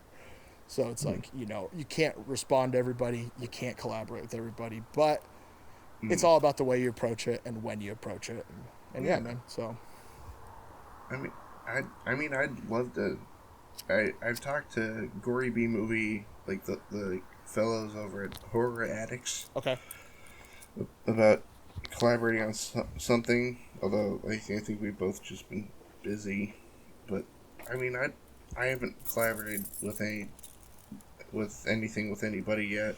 Well, the cool thing is like this right now, like what we're doing is kind of collaborating. Like it's essentially collaborating in the sense that, you know, we're doing a long form podcast and talking and bullshitting. And, you know, I think that's a good start for you. Like, especially when you get people on, like, you know, just ask them straight up, point blank, you know, and it's like, they'll probably say yes. You know, I can't imagine why they wouldn't. Like, yeah, I'm definitely down to collaborate. What I was gonna say, what I feel like would be really fun for you is doing like same kind of thing that like, you know, a lot of those video game dudes do, which is people honestly just love watching dudes play video games together. So like, you just have people come on and play some stupid game, like especially stupid games that are like just absolutely ridiculous. Those are the funniest videos to watch. And so I would highly suggest that. I had the fucking strangest dream the other night about that. Okay. But like, I hadn't had that idea, and so, do you ever watch Rooster Teeth? Dude, oh my god, fucking Red versus Blue is like my childhood, like my entire childhood. It's on Netflix. Go check it out. I know, I saw that, dude. I started watching it like a couple weeks ago, and then I just haven't got around to finishing it yet. I watch it on like a fucking loop. It's great. Yeah, you killed Church, you team killing fucktard. But you know, Ray Brown Man. So I don't know why it was him specifically, but I had this incredibly vivid dream that I like flew him down for an interview, which I've never done. Yeah. I mean, yeah, it's obviously expensive. I've wanted to do the same thing before. And I was like sitting at my desk, and my wife goes, "Hey, what's that guy you're gonna interview gonna show up today?" I'm like, "What do you mean show up? What's that? What do you mean?" And I hear a knock at the door, and there's Ray. It's like, "Hey, so we're playing Tony Hawk's Pro Skater, right?" I'm like, Wait, this is all in your dream? Yeah, oh, dude, that's great. Sitting there just like, Dude, I can only imagine what it would be like if some of my like fucking heroes, like I flew them down to collaborate. Like I can't even imagine. I'd freeze up for sure. I